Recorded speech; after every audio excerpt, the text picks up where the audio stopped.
Good evening and salutations, my Days of Our Lives fans. So, let's talk about Sammy and Rafe. Pretty much, Sammy is just pissed at this point. Because Trash won't. Trash, Trent. Trash? I think that's her name. Trash won't, take back. She won't allow Sammy to take back the confession.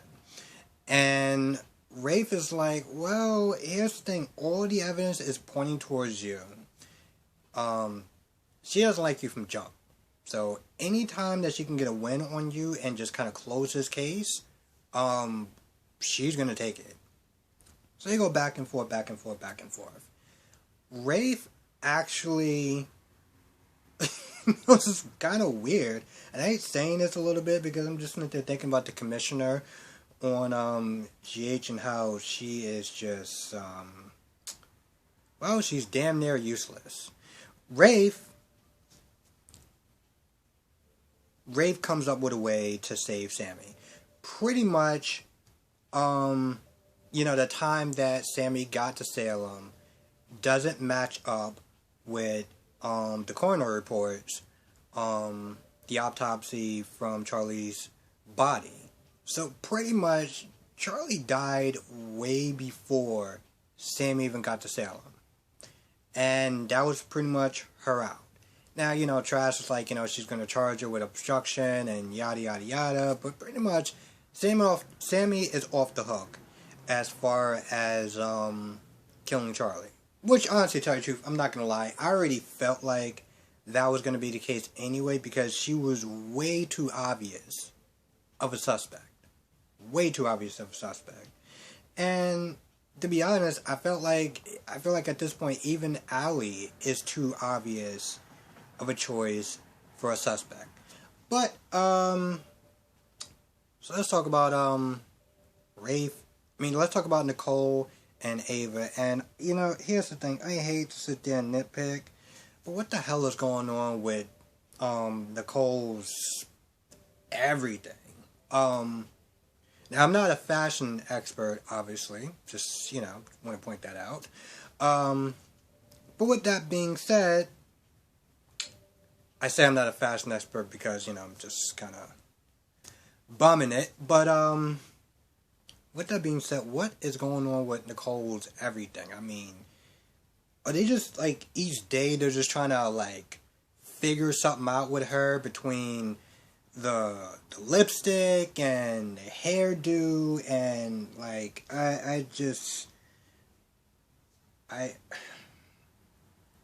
and I know it sounds really bad.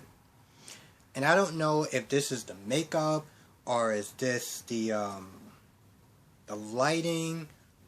But whenever they got these up close scenes with Nicole, I swear it really depends on the lighting because watching one scene and then watching today's scene is like she aged I don't know, 35 years. In a matter of between the last time I saw her was 2 weeks ago and now. So I don't know what is going on with all of that, but they really need to figure something out. Anyway, with that being said, after Trent was sitting there talking to Ava, and Trent was about to confess something, until Ava walked in. Until Nicole walked in, and told them about Allie being overwhelmed with Charlie and his teething and everything like that. And Trent was like, let me go over there and help out. So Nicole comes over to apologize, about accusing Ava of, killing her own son. Here's the thing. Despite the crappy upbringing that Charlie had growing up, and the fact that Ava was just an absolute terrible mother. She wasn't the worst mother. There's been worse, but she was just a really crappy mom. All that being said, it doesn't excuse anything that Charlie did. But Ava gives a confession to Nicole, sort of. So she talks about how she came to see Charlie. Charlie was still alive. Charlie was still alive, and Ava was about to sit there and call the cops, but, you know, Charlie was like, you know, listen, before I go, because I already feel like I'm slipping, I just want to sit there and tell you I love you. And I want to hear it back. I want to finally hear you say it back to me. Now, Charlie's death scene was so bad. I mean, listen, I'm not an acting expert, but, like, him dying, it didn't even, here's the thing, I've seen cheesy acting. You know, sometimes it can be called soap opera acting, where it's not bad acting, but it's not. You can tell this is like soap opera acting. You gotta take that with a grain of salt. But this was not soap opera acting. This was just, wow, bro. You really need to work on like your dramatic roles. Like when you start doing drama, like dramatic stuff, you need to work on that. Otherwise, I have a feeling that he's going to be in the same movies that Vincent was in. I don't know the actor that plays Vincent. You know, the guy who was holding Ben hostage and, you know, coordinated somewhat of Sierra's capture. That actor. He's in a really bad movie. And I mean, really bad. And I'm like, Charlie, if you don't want to end up like Vincent, let's put it this way. It has something to do with like angels or something like that, and it's just bad. But if he does not want to take the route that Vincent took, he really needs to work on his acting skills. Oh my God. Anyway, he pretty much says, you know, I want you to sit there and say you love me back. And Ava says it, but like, you know, afterwards, she talks to Nicole, and she's like, you know, I don't even know if I really meant it, you know? And then I just left him there to die alone. And, you know, she cried about that, and I was like, wow, that seemed like you're remorseful about that, you know? And at first I was like, but you still did it, though. Like, you're like, okay, you're crying about it, but you still left your you left your other son there. And the reason why I felt like she just left him there was because she was there trying to protect Tripp. She said to Nicole that she saw Tripp leave the apartment. So, with that being said, you know, she didn't want to sit there and somehow, I don't know, and I'm just trying to think of, in a messed up way, of how her mind process worked, that as she stayed there, wait for the cops to show up, eventually, either on purpose or by accident, she could have implicated Tripp. So she was like, you know what, let me just not do it. So pretty much she was like, well, you know what, one son is dead, I don't want another one taken away from me, put in handcuffs. But still, like, it's, like, I don't know. I just kind of look at it and was like, Jesus Christ, did you have any mother instincts for him? Like, you just left him there. Like, if it was Tripp, she would have stayed. If the roles were reversed, not only would she have stayed and testified towards Charlie, even if he didn't kill Tripp. But, like, you just walked away and you left him. Like, listen, Charlie is a terrible human being. Just the worst type of human being possible. But that was your son. And you still just left him. Man, you know, sometimes with this character, I don't know. How does everyone feel about Ava? Because for me, there is things about this character that I just don't know if I can get past. The one thing is the whole Stephen R.A.P. not gonna really kind of go out and say the whole thing, but that was the first thing. That's the first thing that I can't get past. And hell, that even goes for Luke Spencer, and everyone knows how Luke and Laura were the greatest couple ever. But that's the first thing. And now the fact that she treated her son like absolute garbage and just left him there. But anyway, that's the reveal today. What else we got? Now let's talk about Jane Spears. So Jane wakes up and Bella and Sean goes to see her. So at first, Jan is all like, well, so tell me about the wedding. I mean, was it a good wedding? You have a good honeymoon? You got any pictures? Got a sex tape? What do you got? And Bella's like, yeah, listen, this whole like, I don't remember you playing dumb. It's not working. Like, you know exactly what you did. You're a terrible person to me. You pretty much held me at gunpoint and you tried to marry my husband. Yeah, you're still terrible and stop playing dumb like you don't know. So after some back and forth talk,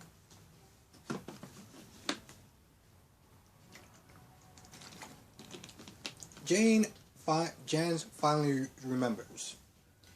And Jan is like, well, here's the thing. I go down. Well, John goes down. Because, he tried to strangle me in front of a room full of people. I'm pretty sure that's illegal also. So if I go down, he goes down. And with that being said, we can all guess what's going to wind up happening. She's pretty much going to try to use John as a bargaining chip. So what's going to wind up probably happening down the line at some point, they're not going to press charges against Jan because if they do, Jan is going to press charges against John. So what that means is that she's going to be on the loose, running around, waiting to, do it again. Either kill Bella and take Sean, or go after Sean because for some odd reason, she doesn't really understand not just the concept of he's just not that into you, but more of, well, sweetheart, here's the thing. Desperate isn't attractive on anyone ever. It's just not. And that's something that she just doesn't get. So I don't. The sad thing is that I can't feel bad for her. I really can't. There's times where even certain villains that you can sit there and feel bad for, you can understand the motivation. Like, well, I can see that. I understand that. I was like, sweetheart, you haven't been to high school in years, okay? It's a big world. Why don't you go out and actually find a boyfriend, like a real boyfriend? Because you're not ugly or anything. So, like, what are you doing? Anyway, last scene, which is kind of, I don't want to sit there and say it wasn't really necessary, but it didn't really go anywhere. And it seemed like it was just there just to kind of span out the time period. And that is the John and Marlena scenes. Pretty much John, he talks about, the main thing is that he talks about that he blacked out. When he was going to go to Charlie's place. This is after him talking about Jan Spears. He talks about how he blacked out and he doesn't know if he went upstairs or not. Marlena's like, well, it doesn't mean that you went upstairs because you were back in your car.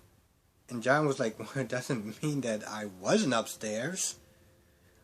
Also, he remembers that he told Marlena that, he remembers a gunshot. Now, not gonna lie, this is the reason why this scene goes absolutely nowhere. Because, he remembers a gunshot. Does he remember him pulling the trigger? Does he remember a scent of gunpowder or anything like that? It didn't add anything new. All he said was, I heard a gunshot. Now, I get this kind of furthers some plot line of the story, but as far as fans is concerned, we already know that. Okay, we already know that. But I guess maybe this was, because a lot of the time in these soap operas and stuff like that, since they are constantly new every day, they find they find a way for people to kind of catch up or kind of get highlights. So they throw, they talking about old scenes that, I might have seen, but somebody who's just jumping into it today may not have. So honestly, to tell you the truth, in a lot of ways, this is more just memory lane of stuff that we already seen. We already talked about. We already know that John drove to Charlie's house. We already know that he blacked out. We already know that he heard a gunshot. So, again, we already know about Jan Spears. We already know that he got so angry that he snapped because of his, his brain thing. I'm not going to sit there and try to pronounce that word because I am just way too tired. But because of his medical condition, he snapped. And he attacked Jan Spears. Now, let's be honest. Even if, he didn't have that brain aneurysm, I'm pretty sure I'm not saying it right. Even if he didn't have that, he's a father. Okay? What father do you know is not going to want to strangle the person who just talked about shooting their child? So, I mean, medical reason or not, it was coming. Okay? It was coming. Yeah, with that being said, that pretty much was more or less of the whole... Oh, and we forgot about last scene. Trip and Allie. Pretty much, Allie is worried about Sammy. She hasn't heard anything as far as, is she free? Is she not free? She know that Trash is... I keep calling her Trash. Trash? Trans? Anyway, the DA is not going light on Sammy because of history at this point. So, Allie's worried that she's not going to get a fair trial. She's not going to get a fair deal, pretty much. And, she's also surprised at how nice and gracious that Trip is being towards her. She's like, I'm surprised you're being so nice and gracious. And I'm like, well...